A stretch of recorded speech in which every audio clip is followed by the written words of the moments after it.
বিশিষ্ট সাংবাদিক ও রাজনৈতিক বিশ্লেষক জনাব মনির হায়দার। আর স্টুডিওর ওই প্রান্তে আপনারা হাফ রাউন্ডে যারা দর্শক আছেন তারাও আমাদের সাথে অংশগ্রহণ করতে পারবেন। টিভি সেটের সামনে যে নাম্বার এবং আমাদের ফেসবুকের যে আইডি আছে সেখানে আপনারা আপনাদের মতামত এবং SMS পাঠাতে পারেন। আমরা আজকে দেশের সাম্প্রতিক প্রসঙ্গ নিয়ে দুই তরুণ বিশ্লেষকের সাথে কথা বলবো। প্রথমে আমি গোলাম মাওলা রনির কাছে যাচ্ছি।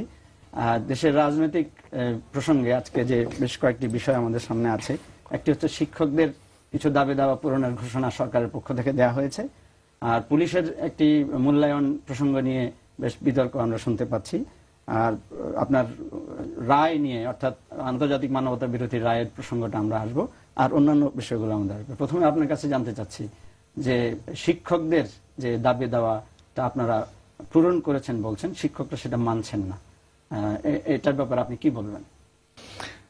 মানে বিষয়টা অত্যন্ত স্পর্শকাতর। একটি কারণ স্পর্শকাতর যে আমার শৈশব কৈশোরের যে স্বর্ণালী দিনগুলো যাদের হাত ধরে শিখেছি, আজ তারা রাজপথে এবং তারা অভাবগ্রস্ত এবং তাদের প্রয়োজন, এই বিষয়টা একজন ছাত্র হিসেবে আমি সারা জীবনে নিজেকে ছাত্র হিসেবে মনে করি এটা আমার মন মস্তিষ্কে একটা আঘাত হানে। আমি মনে করি যে তাদের যে দাবি দেওয়ার বিষয়ে সরকারের উচিত হলো তাদের সঙ্গে আলোচনায় বসা এবং সম্মানজনকভাবে তাদের বিষয়টি নিষ্পত্তি করা। এই কারণ হলো শিক্ষকরা অত্যন্ত সম্মানিত মানুষ এবং তাদের সম্মান এবং সম্মান বোধ আমরা যদি জাগ্রত না করি রাষ্ট্রের পক্ষ থেকে, তাহলে তারা আগামী প্রজন্ম যারা দেশকে নেতৃত্ব দেবে তাদের এই গড়ার কারিগররা মানসিকভাবে দুর্বলতা হারিয়ে ফেলবে। কাজেই শিক্ষকেরা যে বিষয় নিয়ে, শিক্ষকগণ যে বিষয় নিয়ে এসছেন সেই বিষয়টি যত দ্রুত মানে এটা নিয়ে কালক্ষেপ না করে তাদেরকে যত তাড়াতাড়ি সম্ভব ঘরে ফিরিয়ে দেওয়া যায় নেগোসিয়েশনের মাধ্যমে। আপনি চিন্তা করুন, আমরা ছোটকাল থেকে জেনে এসেছি মানুষের মুখের কথায় বিষ নেমে যায়, মানুষের চিন্তা চেতনায় বন্ধুত্ব হয়ে যায়, বাঘের সঙ্গে সাপের সঙ্গে মানুষের বন্ধুত্ব হয়ে যায় আপনার ব্যবহার এবং ব্যবহারের প্যাটার্নের উপর নির্ভর করে।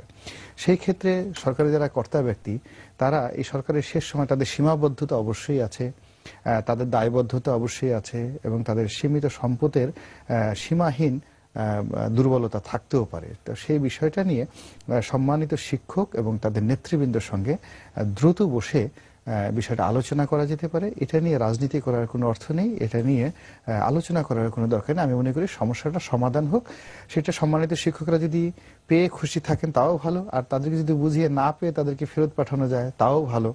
আপনার সাথে বসেছিলেন, বসার প্রেক্ষিতে একটি ঘোষণা এসেছে, আমি মনির হায়দারের কাছে যাব যে আপনার মূল্যায়নটা একটু। ধন্যবাদ। না, রনি ভাই খুব মানে সঠিকভাবেই বিষয়টাকে বুঝতে পেরেছেন এবং তার দৃষ্টিভঙ্গি খুব ইতিবাচক। কিন্তু আমি যথারীতি একজন সাংবাদিক এবং নাগরিক হিসেবে আমার দৃষ্টিভঙ্গিটা একটু ভিন্নতর। আমার কাছে মনে হয় আমাদের রাষ্ট্র ব্যবস্থার যে মৌলিক বিচ্যুতি এবং মূল বিষয়গুলোর প্রতি যে উপেক্ষা অবহেলা তার প্রকাশ আজকের এই শিক্ষকদের রাজপথের আন্দোলন, মরিচের গুঁড়া, কাঁদুনে গ্যাস এবং গরম পানির শিকার হওয়া। আমি আজ থেকে ৬-৭ বছর আগে একবার রিপাবলিক অফ কোরিয়া, যেটাকে আমরা সাউথ কোরিয়া বলি, ওই দেশে গিয়েছিলাম। তো আমি সেখানে গিয়ে শুনেছিলাম যে কোরিয়ার জনগণ স্বাধীনভাবে পথ চলা শুরু করার পর তাদের সরকার প্রথম 10 বছর টানা 10 বছর তাদের জাতীয় বাজেটের প্রায় 30% প্রত্যক্ষ এবং পরোক্ষভাবে শিক্ষার পেছনে ব্যয় করেছিল। আমাদের দেশে সবগুলো সরকারি, এখন রনি ভাইদের দলের সরকার আছে, তার আগে যারা ছিল বা তারও আগে যারা ছিল, সবাই কিন্তু শিক্ষার ক্ষেত্রে অনেক সুন্দর সুন্দর কথা বলেছে, যেগুলো শুনে আমাদের প্রীত হবার মতো বা মুগ্ধ হবার মতো, মানে যথেষ্ট মুগ্ধ হবার জন্য। কিন্তু বাস্তবতা হলো যে আমাদের এখানে শিক্ষা সেই অর্থে মৌলিকভাবে প্রায়োরিটি পায় না।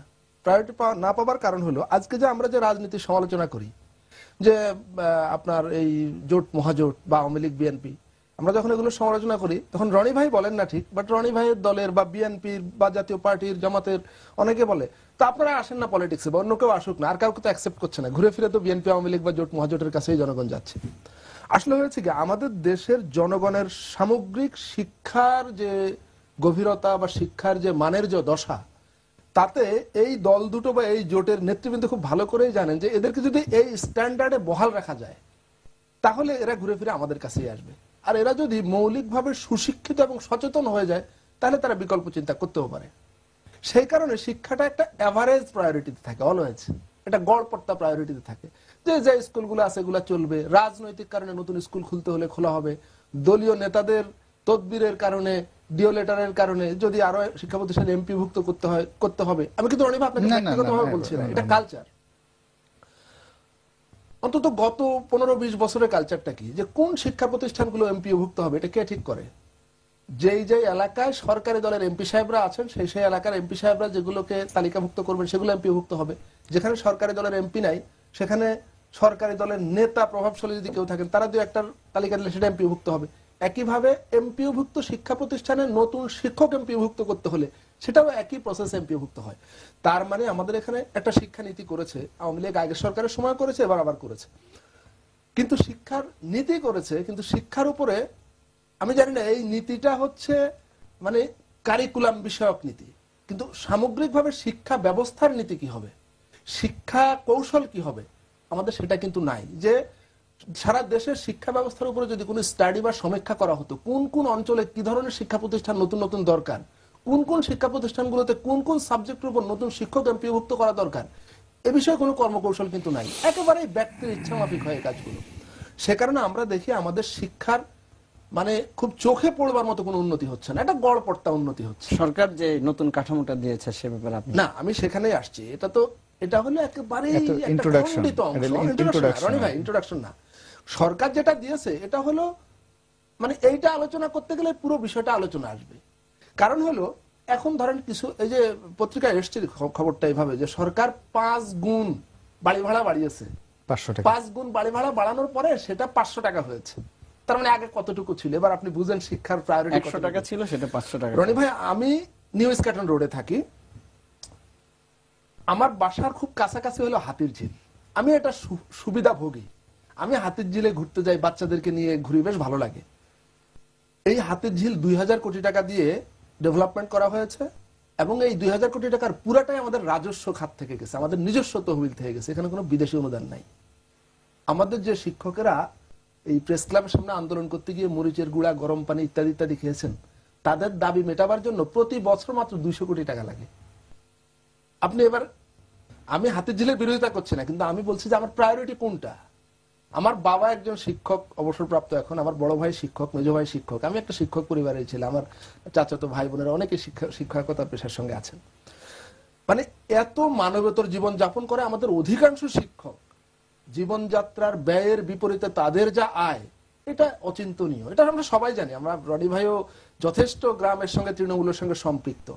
কিন্তু এইটা ব্যক্তিগতভাবে আমি বললে বা ব্যক্তিগতভাবে রনি ভাই চাইলে এই সমস্যার সমাধান হবে না। এই সমস্যার সমাধানের জন্য বড় ধরনের একটা রাজনৈতিক দৃষ্টিভঙ্গির পরিবর্তনের প্রয়োজন আছে। হ্যাঁ, সেটা হলে পরেই এই সমস্যার সমাধান হবে। এই হঠাৎ 5 গুণ কেন, 10 গুণ যদি বাড়ি ভাড়া বাড়িয়ে দেয় তাও তো লাভ হবে না, কারণ 10 গুণ বাড়ালে হবে 1000 টাকা। 1000 টাকা বাড়ি ভাড়া হয় নাকি? তো এইটা মানে এইভাবে আসলে এটা সমাধান হবে না। জি রনি ভাই, উনি বলেছেন যে শিক্ষকদের সাথে যে আচরণটা করা হয়েছে, আপনি নিজেও বলেছেন সেটার সাথে আপনি দ্বিমত পোষণ করেন। বিষয়টা কি ধরনের আপনার ব্যাখ্যাটা? না, এখানে তার আগে ওনার একটা কথা আমি একটু সাপ্লিমেন্ট বা কমপ্লিমেন্ট করি। সেটা হলো যে আমাদের যে শিক্ষানীতি এবং তার সঙ্গে সঙ্গে কোন জায়গাতে কিভাবে শিক্ষা প্রতিষ্ঠানগুলো হবে, মন্ত্রণালয়ের ইন্টারনালি কিছু নিয়ম এবং কানুন আছে, এবং সেটি হলো যে জনসংখ্যার ঘনত্ব এবং ওই এলাকায় মানে স্কুল গোয়িং, যারা স্কুলে যাচ্ছে তাদের শিক্ষার্থীর আনুপাতিক হারে শিক্ষা প্রতিষ্ঠানের প্রাপ্যতা অনুযায়ী একটা ছক মন্ত্রণালয় আছে এবং এটা মোটামুটি জাস্টিফাইড, মোটামুটি ফলো করা হয়। এবং কারণ আমি আমার নিজের এলাকাতে যখন একটা নতুন শিক্ষা প্রতিষ্ঠান করতে গিয়েছি, আমি দেখলাম যে আমার সেখানে প্রাপ্যতা নেই এবং আমি চেষ্টা করে সেটা পারিনি করার জন্য। তাই যেখানে হচ্ছে আবার কিছু কিছু এলাকাতে আছে যেখানে আসলে শিক্ষা প্রতিষ্ঠান দরকার, কিন্তু ওই কতগুলো উদ্যোক্তা দরকার, যেমন কেউ জমিদাতা দরকার, কেউ ভবনদাতা দরকার, প্রথমে মানে একজন ইনিশিয়েটর, উদ্যোক্তা দরকার। সেই উদ্যোক্তা না পাওয়ার কারণে কিছু কিছু এলাকাতে আসলে হচ্ছে না শিক্ষানীতির কারণে। আর এটা হলো সাপ্লিমেন্ট। আর কমপ্লিমেন্ট হলো যে শুধু কোরিয়া নয়, যে সমস্ত দেশ পৃথিবীতে সভ্যতার স্বর্ণের শিখরে এসছে তারা কিন্তু শিক্ষাকে তাদের জীবনের সামগ্রিক অর্থে সবচেয়ে বড় প্রায়োরিটি দিয়েছে। জাতির সর্বশ্রেষ্ঠ মানুষগুলো ইচ্ছা করে শিক্ষা ক্ষেত্রে যায়, যেভাবে 70 দশকের আগে আমাদের দেশে যেত, অর্থাৎ মেধাবী লোকগুলো একটা আদর্শিক নিয়ে দৃষ্টি খেতে যেত। আর এখন দেখা যাচ্ছে যে বিভিন্ন জায়গা থেকে একেবারে প্রত্যাখ্যাত হয়ে সমাজের সবচেয়ে খারাপ ছাত্র যার কোনো থাকে না। আপনি দেখুন কাস্টমস, পুলিশ থেকে শুরু করে যে সমস্ত পদগুলো লোভনীয়, অর্থ উপার্জনে বেশি, যুবকেরা ভালো ছাত্র সেখানে যাচ্ছে। কিন্তু প্রাথমিক বিদ্যালয়ে যাবে যদি 1 লক্ষ টাকা বেতন দেওয়া হয়, যে লোকটি বিসিএস পাশ করলো, যে ছেলেটি পাশ করলো, তাকে যদি অপশন দেওয়া হলো যে এখন যে সামগ্রিক প্রেক্ষাপট তোমাকে 1 লক্ষ টাকা বেতন দেওয়া হবে, তুমি গ্রামে গিয়ে একটা প্রাইমারি স্কুলের প্রধান শিক্ষক হবে, আর একটাকে হলো তুমি বর্তমান স্কেলে 16,000 টাকা বেতন পাবে, কাস্টমসের সহকারী কমিশনার অথবা পুলিশের এসপি, কোনটা নেবো? ও বলবে যে আমি দ্বিতীয়টা নেব, সে প্রথমটাতে যাবে না। কিন্তু একটা সময় কিন্তু আমাদের দেশে এই আদর্শিক বিষয়টা ছিল না। আপনার বড় বড় ডাক্তার বিধানচন্দ্র রায়, ডাক্তার বিধানচন্দ্র রায়, ডাক্তার প্রফুল্লচন্দ্র রায়, তারা সারা জীবন দেখা গেল বিয়েই করলো না, বলে যে আমরা মানুষকে সেবা করো। সেই প্রবৃত্তি থেকে উনি যে কথাটি বললেন সেটা হলো যে আমাদের টোটাল রাষ্ট্র ব্যবস্থাতে একটা ধস নেমেছে, মানে বিকৃত মানসিকতা, নিম্ন মানসিকতার একটা অবক্ষয়ের একেবারে সর্বনিম্ন তলানিতে আমরা আছি। এখন এই তলানির এই জায়গাটা থেকে একটা ঝাঁকুনি ছাড়া রাতারাতি আসলে অনেকগুলো সমস্যার একসাথে সমাধান হবে না। ধীরে সদস্য হিসেবে আপনি এই পরিবর্তনের জন্য আপনি চাচ্ছেন, বাট আপনার স্টেপটা কি? আমার স্টেপটা হলো, যেমন আমার এই টেলিভিশনের টক শোতে বেশি বেশি কথা না বলে, what ever I am believing, আমার উচিত হল আমার যে কর্মক্ষেত্র, কার্যক্ষেত্র, সেখানে বেশি সময় দিয়ে ওই জিনিসগুলো ইমপ্লিমেন্ট করা। তা আমি আসলে ব্যক্তিগতভাবে যদি আমাকে ধরেন, তাহলে আমি মনে করছি যে আমি যুগপৎভাবে দুটো কাজ করছি। আমার নির্বাচনী এলাকাতে আমি কাজ করে যাচ্ছি। আমি যে জিনিসগুলো বলি, অনেকে সেদিন একটা দেখলাম যে a good talker may not be good doer, ভালো যে কথা বলে সে ভালো কাজ করে না। তা আমার এটা খুব আমি নোটিশে নিয়েছি যে আমি যে পাকা পাকা কথাবার্তা বলছি, আমার ব্যক্তিগত জীবনে এটার কতটা আমি কার্যত ব্যবহার করছি। তো এই ভদ্রলোকের কথাটা নিয়ে আমি আমার নির্বাচনী এলাকা, আমি যে কথাগুলো বলি টেলিভিশন টকশোতে, আমার নির্বাচনী এলাকা পটুয়াখালী 3-এর গলাচিপা এবং 10 মিনা, তার অনেকগুলোই বাস্তবে তার প্রতিফলন দেখতে পাবেন। আমি যেমন প্রথম দিকে অনেকগুলো ভুল করেছি রাজনীতিতে যেগুলো হয়, আমি এগুলো শিক্ষা নিয়ে আমি এখন নরম হয়ে মানুষের সাথে মিনিমাইজ করছি। আমি এখন অনেক বিষয়গুলোতে জড়াই না। আমি স্থানীয় সরকারকে শক্তিশালী করার জন্য চেষ্টা করছি, মানুষের হক আদায় করার চেষ্টা করছি। তো আমার কাছে আপনি যেটা জিজ্ঞাসা করলেন যে এটা ওয়াইড রেঞ্জে যদি আমি একজন মন্ত্রী মহোদয়কে দেই বা মাননীয় প্রধানমন্ত্রীকে দেই কিংবা বিরোধী দলীয় নেত্রীকে দেই, দায়িত্বটা অপরের উপর না চাপিয়ে আমার কাছে মনে হচ্ছে আমরা যেই জায়গাতে আছি, অর্থাৎ আপনি আপনার চেয়ারে বসে আপনার দায়িত্বটি পালন করুন, মনির ভাইয়ের দায়িত্বটা পালন করুন, এবং আমি এমপি হিসেবে আমার উপর যে অর্পিত দায়িত্ব সেটা পালন করি। কিন্তু আমি করি কি, এমপি হিসেবে আমার দায়িত্বটা পালন না করে স্বরাষ্ট্রমন্ত্রী মহিউদ্দিন খান আলমগীর কি করলেন এটা পালন করার চেষ্টা করি। তারপর শেষে পুলিশের অমুক কর্মকর্তা কি করলেন, বা অমুক সাংবাদিক কেন আমার সাথে আলাপ আলোচনা না করে রিপোর্ট করলেন না, এটা নিয়ে আমার মনে অনেক ক্ষোভ যে এই বিষয়গুলো। আমাকে এই কাছে মনে হচ্ছে যে আমরা সার্কেলের বাইরে চলে যেতে চাই। তো আপনার বক্তব্যের একটা ব্যাপার হলো, আমি মনে করি যে যেহেতু রাষ্ট্র চালাচ্ছে রাজনীতিবিদরা, দায়িত্বটা এবং দায়টা তাদের প্রধান, এবং এটা নট লেস দ্যান 90%। অর্থাৎ আমাদের যারা রাষ্ট্র পরিচালনা আছে তাদের কি অগ্রণী ভূমিকা 90% ভূমিকা পালন করতে হবে, এবং সেটারও ডিসেন্ট্রালাইজেশন। প্রধানমন্ত্রী কখনো এমপির কাজ করবেন না, তিনি প্রধানমন্ত্রীর কাজ করবেন। মন্ত্রী কখনো উপজেলা চেয়ারম্যানের কাজ করবেন না, আর এমপি কখনো ইউনিয়ন চেয়ারম্যানের কাজ করবেন না। সরকার যে প্রস্তাবটা দিয়েছে, শিক্ষকরা সেটাকে ডিনাই করেছেন এবং আন্দোলন চালিয়ে যাওয়ার জন্য তারা তাদের অনড় মনোবল দেখিয়েছেন। এখন পরিস্থিতি কি হবে আপনি কি মনে করছেন? এটা দেখুন, এটা আমি আগেও বলেছি, এটা মানে পুনরাবৃত্তি হবে কথার। সেটা হলো যে এখন যেই ধারায় সমস্যার সমাধানের চেষ্টা হয়, প্রথমত ব্যাপার হলো আদৌ সমাধানের চেষ্টা হয় কিনা এটা, আর দ্বিতীয় কথা হলো যে যদি এটা সমাধানের কোনো চেষ্টা হয়েও থাকে, তবে এটা হলো খুবই ভুল পদক্ষেপ, বা সমস্যাটাকে পূর্ণাঙ্গভাবে উপলব্ধি না করে সমাধানের চেষ্টা, যে কারণে এটা সহজে সমাধান হবে না। এবং সরকার হয়তো আংশিক দাবি মানবে, শিক্ষকরা এই দাবি যদি এখন এটা যদি এখন মেনে নিয়ে ঘরে ফিরেও যায়, দুদিন পরে আবার তারা রাস্তায় আসবে। হ্যাঁ, এটার কিন্তু দেখেন, শ্রমিক শ্রেণী আন্দোলন করে তাদের দাবি আদায় রাজপথে, পেশাজীবীদের মধ্যে প্রধানত শ্রমিক শ্রেণী আন্দোলন করে, এটাই হলো ইতিহাস। পর্যায়ক্রমে অন্যান্য পেশার লোকেরাও তাদের দাবি আদায়ে বিভিন্ন রকম আন্দোলন কর্মসূচি সংগ্রাম করে, কিন্তু পৃথিবীর কোন দেশের শিক্ষকরা তাদের একদম নিতান্ত জীবিকা নির্বাহের খরচের জন্য এরকম রাজপথে আন্দোলন করে, কাঁদুনে গ্যাস খায়, মরিচের গুঁড়া খায়। আমার মনে হয় বাংলাদেশ স্যার কোথাও এটা পাওয়া যাবে কিনা আমি সন্দিহান, থাকতেও পারে, আমার তো আর সব জানা নেই। কিন্তু আমার মনে হয় অন্তত এটা উচিত না, যেটা রনি ভাই বললেন যে শিক্ষকরা হচ্ছে একটা জাতি গঠন করবেন। এখন শিক্ষকতা পেশাটাই তো জৌলুস সারিয়েছে।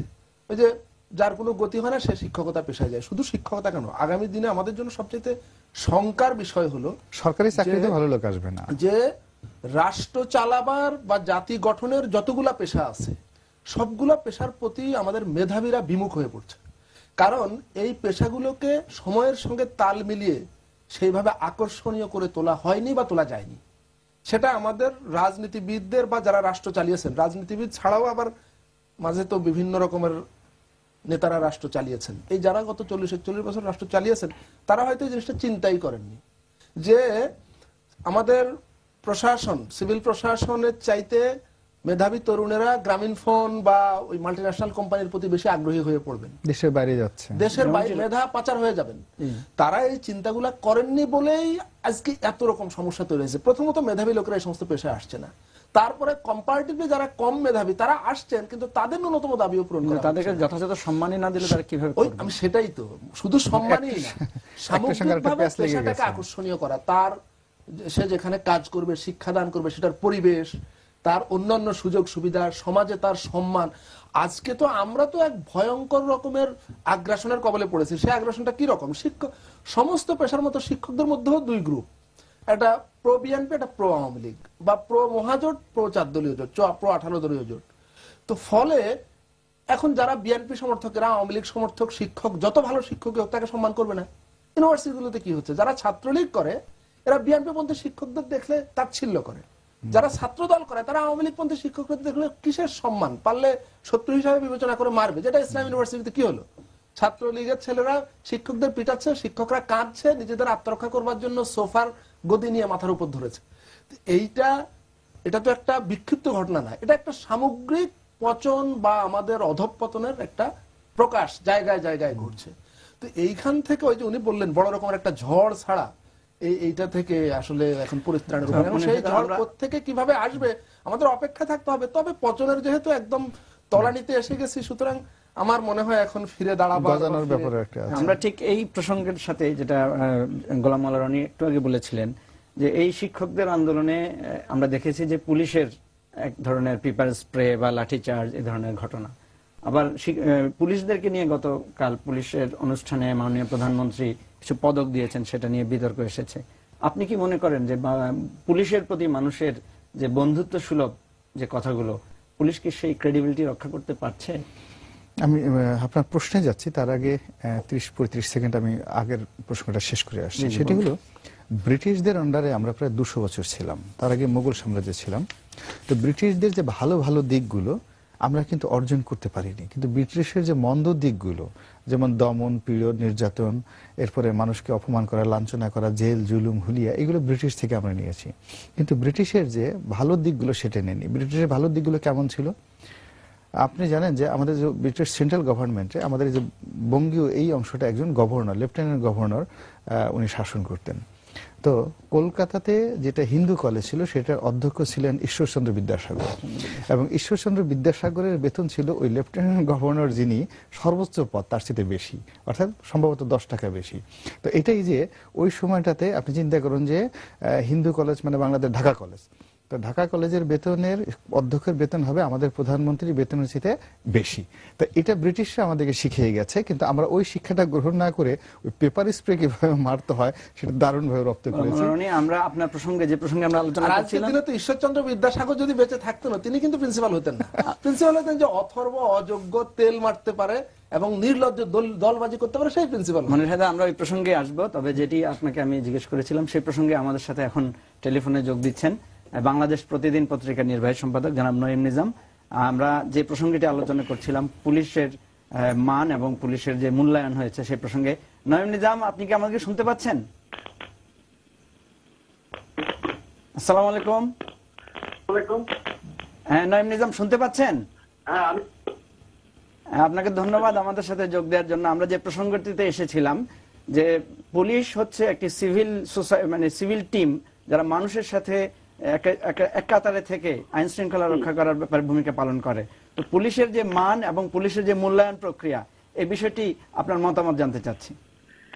দেখুন, আমরা ব্রিটিশ আমল থেকে আমরা আমাদের এই পুলিশ শাসিত সরকার তৈরি, এবং ব্রিটিশরা যেভাবে তাদের দমন নিপীড়নের জন্য পুলিশ বাহিনীকে ব্যবহার করেছিল সেভাবে এখনো তারা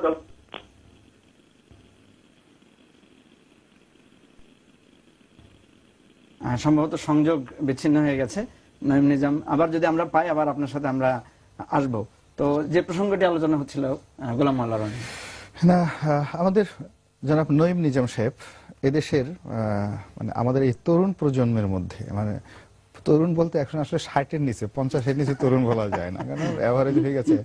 আমরা অর্থমন্ত্রী মহিষ সাহেব যদি কর্মক্ষম লোক বলি 82 বছর বয়সে, তাহলে আমাদের তরুণ হবে বিলো 60। 60 বছরের নিচে যে সমস্ত সাংবাদিকরা কাজ করছে, আমাদের যুব দল যুবলীগের সভাপতি সেক্রেটারিকে দেখলেও বোঝা যায় যে তারুণ্যের সীমা বেড়েছে। সময় মানে পরিধি বিস্তৃত 60 বছরের নিচে যে সমস্ত সাংবাদিকরা এখন খুব প্রথিতযশা এবং নাম করেছেন। ইউনূসকে আবার রিটায়ারমেন্টে যেতে হয়েছে তার বয়স, ওটা ভিন্ন প্রসঙ্গ। তার মধ্যে জনাব নঈম নিজাম একজন, তিনি অত্যন্ত এমিনেন্ট এবং আমাদের খুবই ঘনিষ্ঠজন, আপনজন, বন্ধু মানুষ। তো তার বক্তব্যের সূত্র ধরে বলছি যে পুলিশ বাহিনীর যে আইনটি, সেই আইনটি 1860 সনের সম্ভবত অথবা 40 সনের, আমি বলতে পারি না, মানে অষ্টাদশ শতাব্দীর দিকের। পোশাক আশাক, আইন কানুন এবং ওদের যা কিছু আছে সবই সেই ব্রিটিশ ধাঁচের, মানসিকতা ব্রিটিশ ধাঁচের। তো সেখানে সেই জিনিসটিতে আসলে আমরা স্বাধীন বাংলাদেশে হওয়ার আগে পাকিস্তানের কিছুদিন সময় আমরা গভর্নর জেনারেলের আন্ডারে থেকেছি, কিন্তু আমাদের আসলে কোনো পরিবর্তন আসেনি। তো এই যে পুলিশ যে বাহিনী, এই বাহিনীটির পেছনে এই মুহূর্তে আমাদের আসলে ইনভেস্টমেন্ট দরকার। শুধু তাদের বেতন ভাতা বৃদ্ধি করলে হবে না, ইনভেস্টমেন্ট দরকার। সেই ইনভেস্টমেন্টটা আমি বলতে চাই গতির পেছনে ইনভেস্টমেন্ট। যেমন 800 সিসির একটা motor bike, BMW motor bike নিয়ে একটা সন্ত্রাসী পালিয়ে যাচ্ছে চারিদিকে 4টা সাইলেন্সার নিয়ে, আর আমাদের পুলিশ সেই দ্বিতীয় মহাযুদ্ধের সময় পরিত্যক্ত যে গাড়িগুলো আছে সেরকম একটা গাড়ি নিয়ে উটের পিছনে ছুটছে, ধরতে পারবে না। 140 মানে AK-47 রাইফেল নিয়ে আপনার বিরুদ্ধে যুদ্ধ করতে আসতেছে 10 জন সন্ত্রাসী, আর আপনি সেটার পিছনে 303 রাইফেল উঠে তাক করছেন। তা আপনার মৃত্যু ছাড়া তো আপনার কোনো কিছু নেই। আপনি পুলিশের আধুনিকায়নের প্রসঙ্গে বলছেন, তো আমরা একটু বিরতি যেতে হবে। বিরতি থেকে এসেই আমরা পরবর্তী আলোচনা করব। দর্শক, আমরা একটি বিরতিতে যাচ্ছি, আপনারা আমাদের সঙ্গে থাকুন, খুব শীঘ্রই ফিরবো।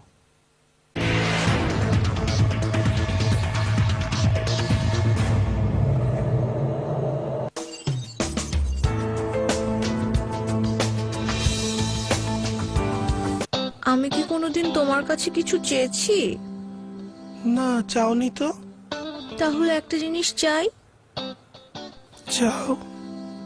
একটা ডায়মন্ডের নেকলেস খুব পছন্দ হয়েছে, একদম বাংলালিংক দামে।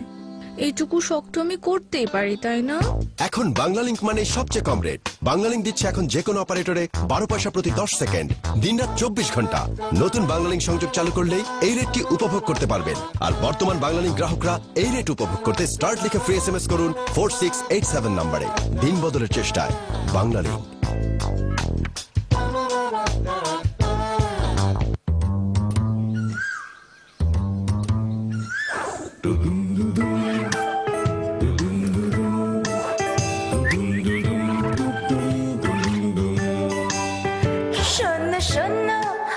কথাটি শোনো, কাছে এসো প্রিয়তম বলে।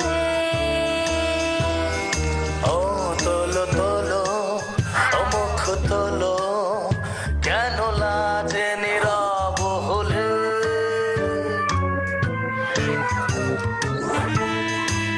চলো কথায় কথায় 25 টাকা বা তার বেশি রিচার্জে 4 কোটিরও বেশি জিবি নম্বরে কথা বলো 7 পয়সা প্রতি 10 সেকেন্ডে। স্টার্ট অন লিখে পাঠিয়ে দাও 9999 নম্বরে। চলো বহুদূর। গ্রামীণ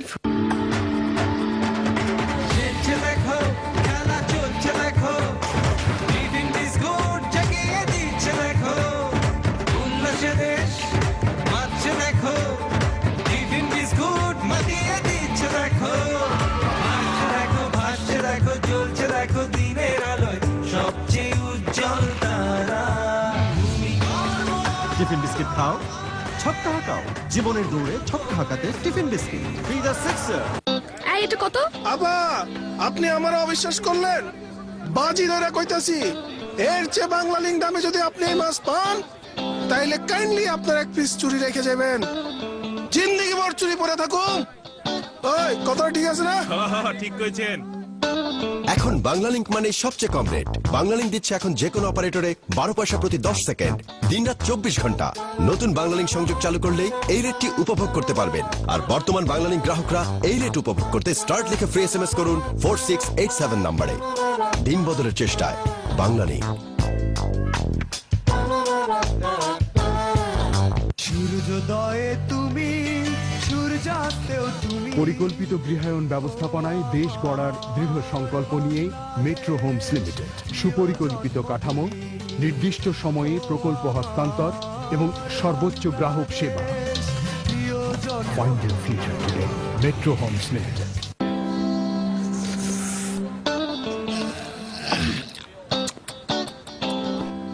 বাহ, ভালো তো। চায়ের দামে শরবত পাইলাম, ভালো না? কেন ওস্তাদ? চায় তো চিনি দিছিস কেন? চিনি কি বাংলালিংক দামে পাইছস? এখন বাংলালিংক মানে সবচেয়ে কম রেট। বাংলালিংক দিচ্ছে এখন যে কোনো অপারেটরে 12 পয়সা প্রতি 10 সেকেন্ড, দিনরাত 24 ঘন্টা। নতুন বাংলালিংক সংযোগ চালু করলেই এই রেটটি উপভোগ করতে পারবেন। আর বর্তমান বাংলালিংক গ্রাহকরা এই রেট উপভোগ করতে স্টার্ট লিখে ফ্রি SMS করুন 4687 নম্বরে। দিন বদলের চেষ্টায় বাংলালিংক।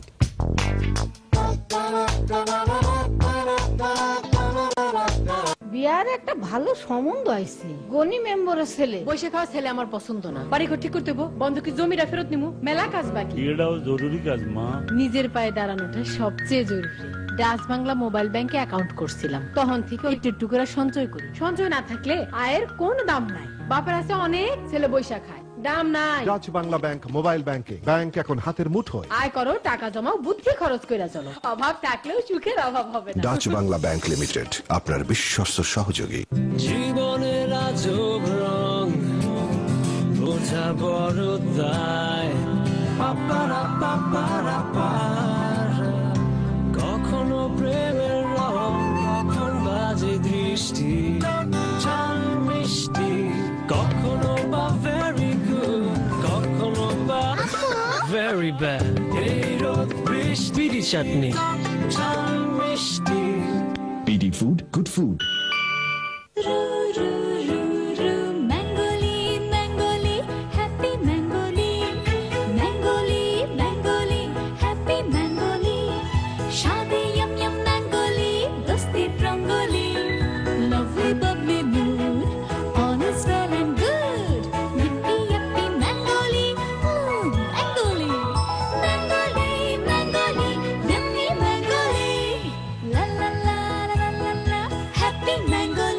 তিব্বত ডিটারজেন্ট পাউডারে আছে এক্সট্রা পাওয়ারের জাদু।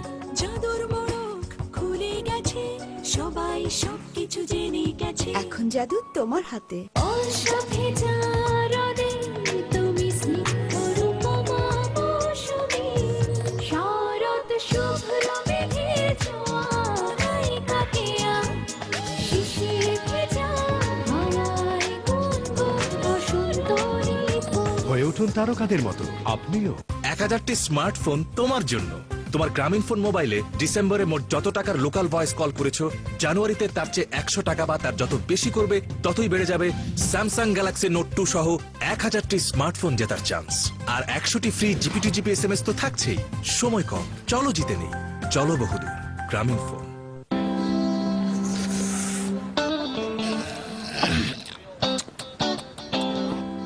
বাহ, ভালো তো। চায়ের দামে শরবত পাইলাম, ভালো না? কেন ওস্তাদ? চায় তো চিনি দিছিস কেন? চিনি কি বাংলালিংক দামে পাইছস? এখন বাংলালিংক মানে সবচেয়ে কম রেট। বাংলালিংক দিচ্ছে এখন যে কোনো অপারেটরে 12 পয়সা প্রতি 10 সেকেন্ড, দিনরাত 24 ঘন্টা। নতুন বাংলালিংক সংযোগ চালু করলেই এই রেটটি উপভোগ করতে পারবেন। আর বর্তমান বাংলালিংক গ্রাহকরা এই রেট উপভোগ করতে স্টার্ট লিখে ফ্রি SMS করুন 4687 নম্বরে।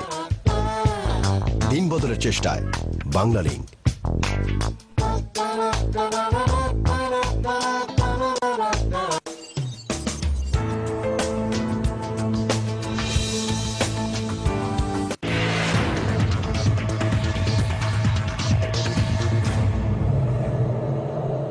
দর্শক, আমরা আবার ফিরে এসেছি আমাদের আলোচনায়। আমরা যে বিষয়টি নিয়ে আলোচনা করছিলাম, গোলাম মোল্লা রনি আপনি বলছিলেন। হ্যাঁ, আমি যেটা বলছিলাম পুলিশ নিয়ে। এখন পুলিশের সেই ধারাবাহিকতায় ট্রেডিশনালি যখনই যে সরকার, এটা আওয়ামী লীগ সরকার নয়, বিএনপি সরকার, তারপর সে বঙ্গবন্ধু সরকার, সামরিক সরকার যখনই এসছে, পুলিশের কাজ এবং কার্যাবলী সব সরকারই তাদের নিজস্ব স্বার্থের সাথে সংশ্লিষ্ট করে একটা সারাউন্ডিং দিয়ে দিয়েছে। ফলে পুলিশের মধ্যে যে সমস্ত মেধাবী মানুষ, যে সমস্ত যোগ্যতা, ইনোভেটিভ পাওয়ার আছে, তারা অনেকেই কিন্তু গুমরে গুমরে মরেছে। এবং এখনো আপনি গিয়ে দেখবেন যে আমাদের এই পুলিশ সার্ভিসে যথেষ্ট যোগ্যতা সম্পন্ন অনেক মেধাবী লোক আছে এবং কম্পারেটিভলি অন্য সিভিল সার্ভিসের অন্যান্য উইংগুলোর চেয়ে কোনো অংশে কম নয়। কিন্তু ঘটনা হলো ওই যে সরকারের যে রাজনৈতিক অঙ্গীকারগুলো আছে সেই অঙ্গীকারগুলো বাস্তবায়ন করতে গিয়ে দেখা যাচ্ছে যে পুলিশ এখন পুলিশের সারা পৃথিবীতে পুলিশটা কিন্তু কমিউনিটি পুলিশিং বেস। যেমন ঢাকা মেট্রোপলিটন পুলিশটা নর্মালি করবে ঢাকা সিটি কর্পোরেশনের আন্ডারে থাকবে সারা পৃথিবীতে। স্থানীয় সরকার যেমন গলাচিপা আমার নির্বাচনী এলাকাতে বা দশপিনা এলাকাতে পুলিশটা থাকবে দশপিনা উপজেলা চেয়ারম্যানের আন্ডারে, গলাচিপা উপজেলা চেয়ারম্যানের আন্ডারে থাকবে গলাচিপা থানাটা। তো এইভাবে সারা পৃথিবীতে পুলিশিং একটা করে আসে। তা যেহেতু রাষ্ট্র এই বাহিনীটাকে তাদের অ্যাজ এ এজেন্ট হিসেবে, তাদের শক্তির ভিত্তি হিসেবে ব্যবহার করতে চাচ্ছে, এই জন্য এটা সেন্ট্রাল কমান্ড। বিরোধী দল আপনাদেরকে অভিযুক্ত করছে যে আপনারা পুলিশকে রাজনৈতিক স্বার্থে ব্যবহার করছেন। এটা বিরোধী দল, এটা রাষ্ট্র সরকার বিরোধী দল নয়।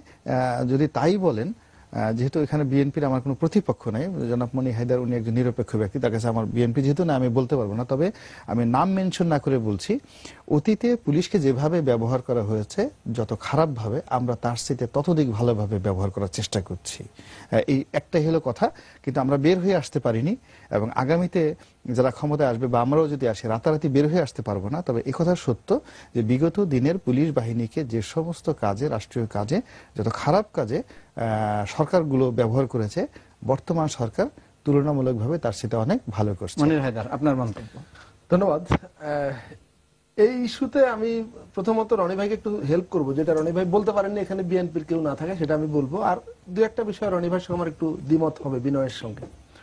সেটা হলো যে পুলিশকে রাজনৈতিকভাবে অপব্যবহার, রাজনৈতিকভাবে বলা ঠিক হবে না, রাজনৈতিক কথাটা তো ভালো, পলিটিক্যালি কথাটা কিন্তু খারাপ না, দলীয় ভাবে অপব্যবহার করা খারাপ উদ্দেশ্য। এইটা হচ্ছে যে মানে ক্রনোলজিক্যালি বা পর্যায়ক্রমে এটা বেড়েছে। ধরেন 91 থেকে 96 বিএনপি যতটা দলীয়করণ করেছে, পুলিশ সহ সবকিছুকেই, আমরা পুলিশ নিয়ে আলোচনা করছি, পুলিশকে যতটা দলীয় দৃষ্টিকোণ থেকে ব্যবহার করা হয়েছে 96 থেকে 2001 তার চাইতে একটু বেশি করা হয়েছে। আবার 2001 থেকে 2006 বিএনপি আগের 5 বছর আওয়ামী লীগ যতটা দলীয়ভাবে ব্যবহার করেছে তার ডাবল ব্যবহার করেছে। 2001 থেকে 2006 বিএনপি যতটা ব্যবহার করেছে, এখনকার অবস্থা হলো বিএনপি অন্তত এইটা করেনি যে পদক, পুলিশ যে পিপিএম, প্রেসিডেন্ট পুলিশ মেডেল, এটা দেয় নাই, এখন সেটা দেওয়া হচ্ছে। আমি খুবই আশঙ্কায় আছি যে আবার যদি বিএনপি কখনো ক্ষমতায় আসে, তাহলে এই ধরনের পুলিশ অফিসারদেরকে বেছে বেছে 21 পদক আর স্বাধীনতা পদক দেওয়া হয় কিনা। আমি চিন্তা করছিলাম যে পেপার স্প্রে যেটা করা হয়েছে শিক্ষকদের উপর, গোলাম মাওলা রনি কিন্তু বলছেন যে তারা আগের চাইতে অপব্যবহার করেছে। আমি তো ওনার সঙ্গে দ্বিমত করলাম এখানে। আপনি যখন বললেন ওই শিক্ষকদের উপর পেপার স্প্রে করা হয়েছে, জয়নাল আবদিন ফারুককে পেটানোর জন্য একদম সারা দেশ বিদেশে যেটা ব্যাপক সমালোচনা, উদ্বেগ, আতঙ্ক ছড়িয়ে দিয়েছিল, সে ভদ্রলোক পদক পেয়েছেন এবং আপনার স্বরাষ্ট্রমন্ত্রী প্রকাশ্যে মিডিয়ার সামনে সেটার পক্ষে অনেক যুক্তি তুলে ধরেছেন।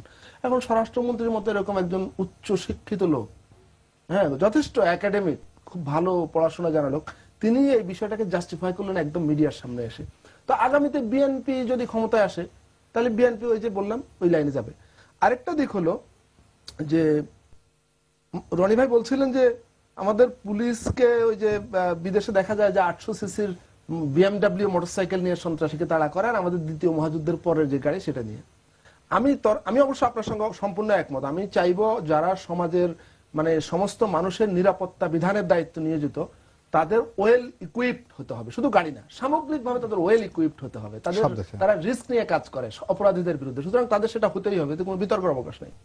কিন্তু আমি যদি রনি ভাই প্রশ্ন করি যে কালকে যদি বাংলাদেশের পুলিশের সমস্ত অফিসারকে মার্সিডিজ বেঞ্জ গাড়ি দিয়ে দেওয়া হয়, মোটরসাইকেল না, সবাইকে ধরেন মার্সিডিজ এসইউভি মানে জিপ, ওটা দিয়ে দেওয়া হয়, তারপরে পুলিশের সমস্ত দারোগা সাহেবদেরকে ধরেন বিএমডব্লিউ দিয়ে দেওয়া হয়, বা সবাইকে যদি ভালো ভালো দামি গাড়ি দিয়ে দেওয়া হয়, এবং প্রত্যেকের হাতে যদি আপনার AK-47 বা তার চাইতেও ভালো ভালো অস্ত্র দিয়ে দেওয়া হয়, কি ফল হবে?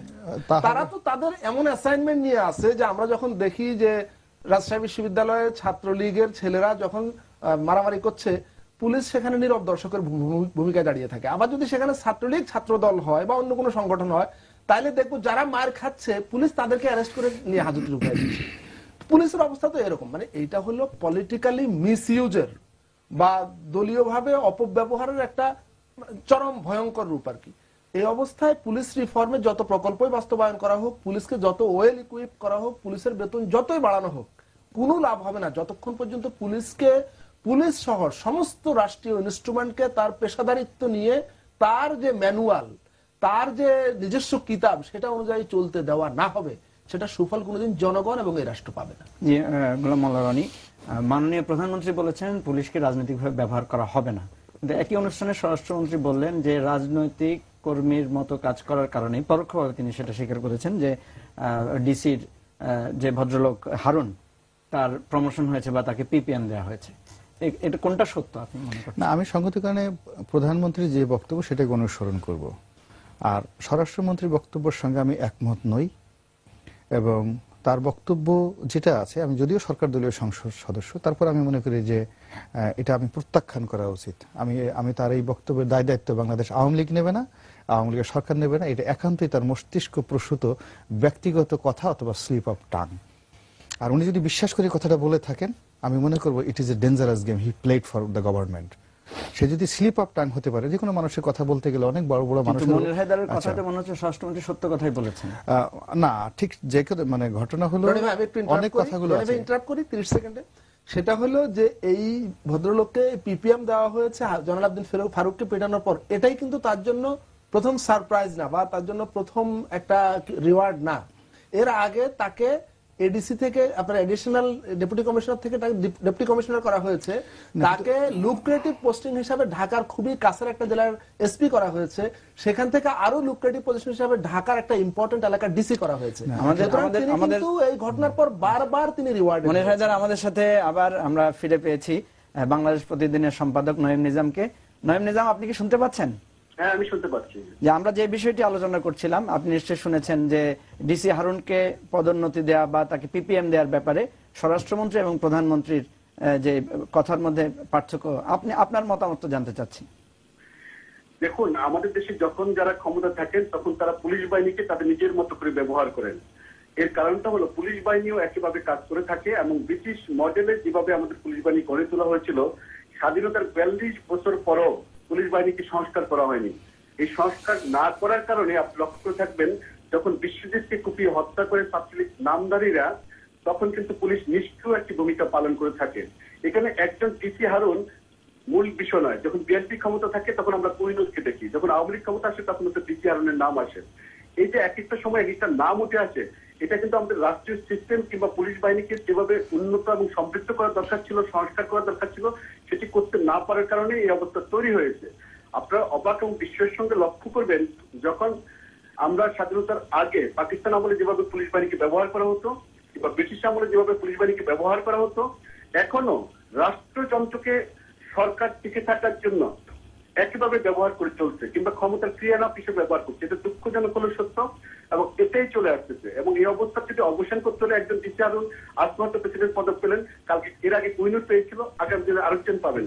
আগে সংস্কারটা, পুলিশ সংস্কারটা যেটা অঙ্গীকার ছিল সেটা করতে হবে সবাইকে, এছাড়া এই অবস্থা অব্যাহতই থাকবে। কিন্তু মাননীয় প্রধানমন্ত্রী বলেছেন পুলিশকে রাজনৈতিক হাতিয়ার হিসেবে ব্যবহার করা হবে না। আপনি কি এই বক্তব্যে আশ্বস্ত? দেখুন, আমি আশ্বস্ত বা প্রশস্ত হওয়ার এখানে কিছু নেই, কিন্তু আমাদের এখানে রাজনৈতিক বক্তব্য এক ধরনের আর বাস্তবতা ভিন্ন রকমের। আমাদের বাস্তবতার বাইরে যাওয়ার সুযোগ নেই। আমাদের সিস্টেমটা এমন ভাবে তৈরি, আমাদের পারিপার্শ্বিকতা এমন ভাবে সৃষ্টি, আমাদের বিভিন্ন বাহিনী এমন ভাবে অনুগত এবং দলীয়ভাবে ব্যবহৃত হচ্ছে বিভিন্ন সময় বিভিন্ন সরকারের আমলে।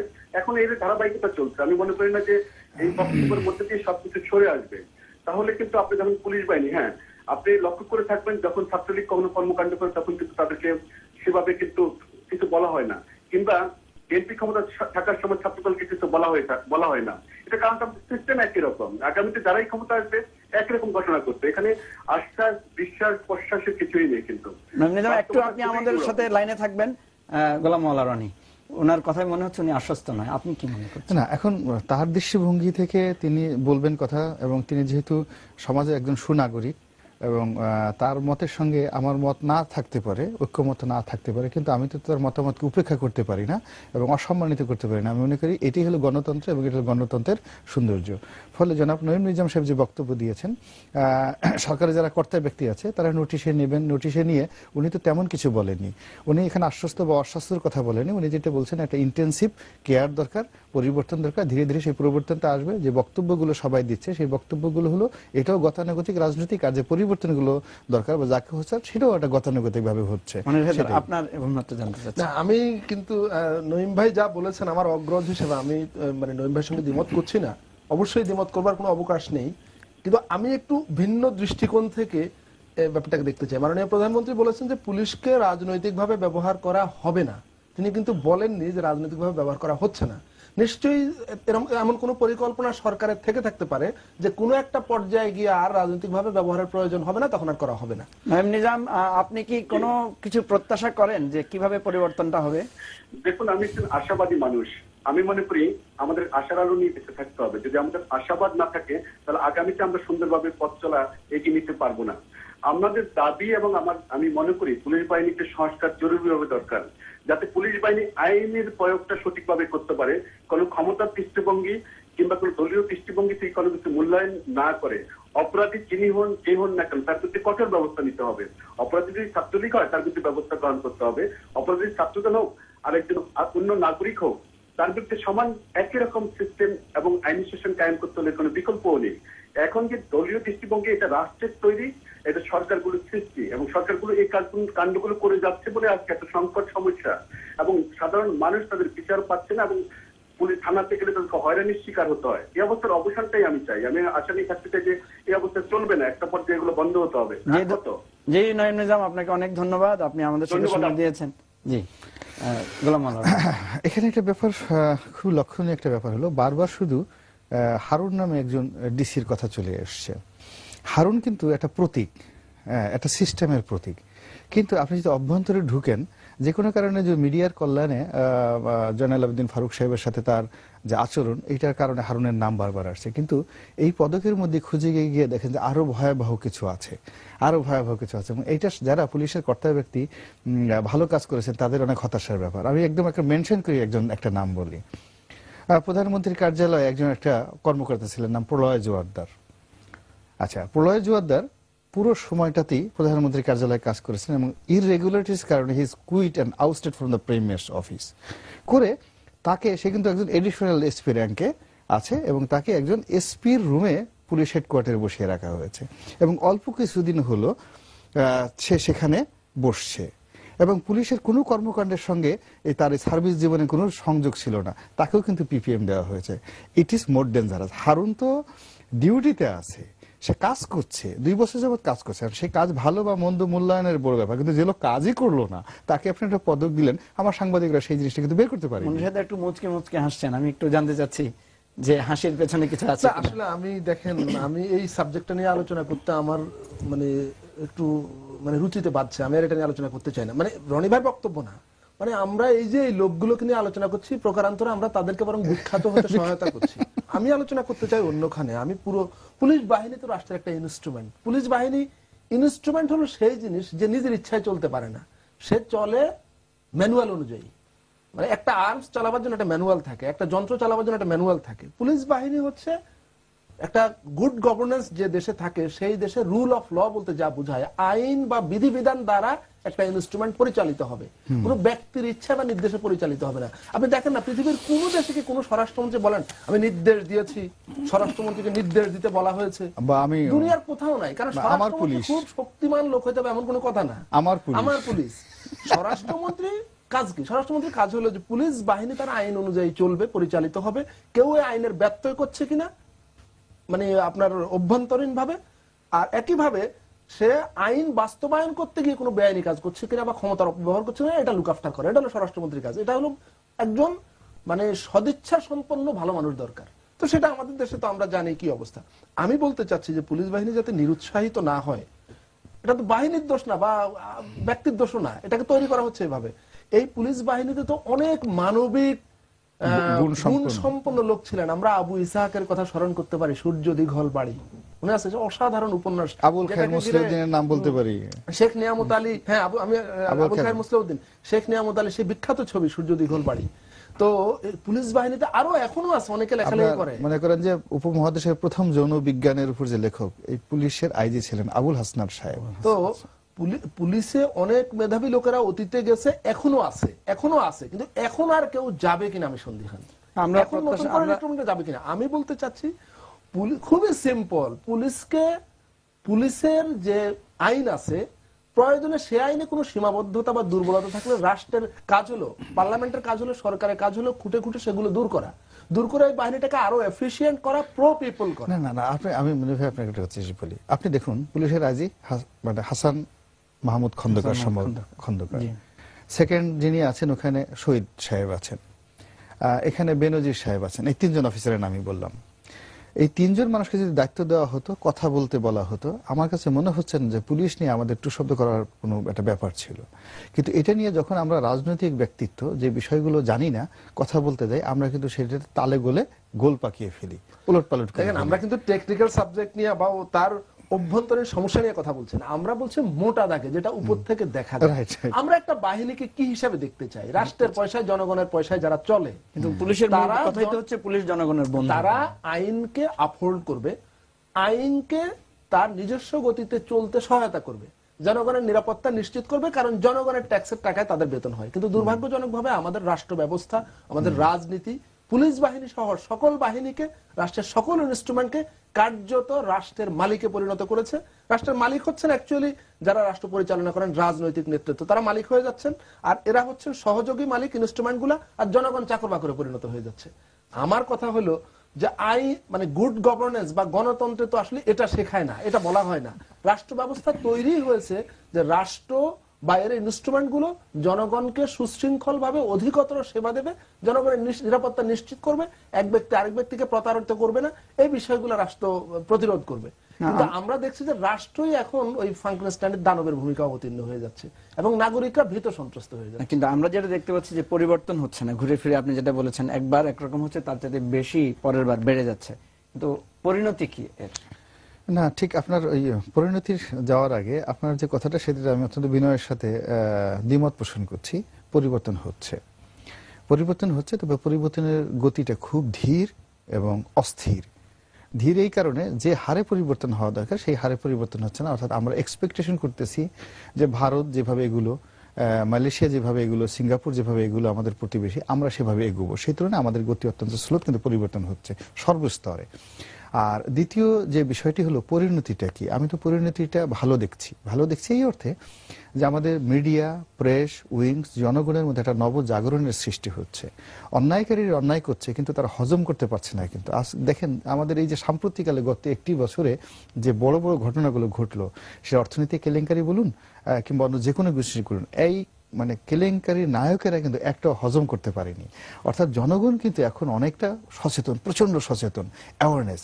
এখন it's a big red signal for the politicians or who are willing to govern or regulate the states, রাষ্ট্র যারা পরিচালনা করতে চায় তাদের জন্য একটা রেড অ্যালার্ম যে আমাদের এখন সেই আগের মতো জনগণদেরকে, উনি কিন্তু প্রথমে সেই জিনিসটা বলছিলেন যে আমরা ট্রেডিশনাল শিক্ষা ব্যবস্থা রাখতে চাই। আমি জানি না, আমি তো যেহেতু শিক্ষামন্ত্রী নই, আমি তো সময় শেষ। আমি শুধু মনির হায়দারের কাছে যাব সবার শেষে, যে তিনি বলেছেন যে মিডিয়ার একটা উন্নতির বিষয়, মিডিয়ার একটা ভূমিকার বিষয়, কিন্তু মিডিয়ারই দুজন কর্মী সাগর রুনি হত্যার ব্যাপারে কিছুই হয়নি। এক বাক্যে আপনি একটু যদি বলেন। হ্যাঁ, টকশো গুলা বা মিডিয়ার এই চিৎকার চেঁচামেচির একটা সুফল আছে যে বিষয়গুলো মানুষ জেনে যাচ্ছে। এখন ধরেন চোর চুরি করছে, এটা যদি কেউ একজন দেখে ফেলার পর চোর চুরি বন্ধ করে পালিয়ে যায় তাহলে এটা ভালো দিক। কিন্তু সে যদি দেখে ফেলার পরও দুই কান কাটা নিজেকে সেরকম মনে করে ওই চুরি করতেই থাকে বা চুরির জিনিস নিয়ে দৌড় মারে, তাহলে তার কোনো দেখে লাভ। আমাদের সময় আজকে এখানেই শেষ। ধন্যবাদ মনির হায়দার, ধন্যবাদ গোলাম মাওলা রনি। দর্শক, শেষ করতে হচ্ছে আমাদের আজকের আলোচনা। দিগন্ত রাউন্ড টেবিল প্রতি সোম ও বুধবার সন্ধ্যা 6টায় এবং পরদিন সকাল 9টা 5 মিনিটে পুনঃপ্রচার করা হয়। আপনারা সবাই ভালো থাকবেন, সুস্থ থাকবেন, এই প্রত্যাশায় শেষ হচ্ছে আজকের রাউন্ড টেবিল। আল্লাহ হাফেজ।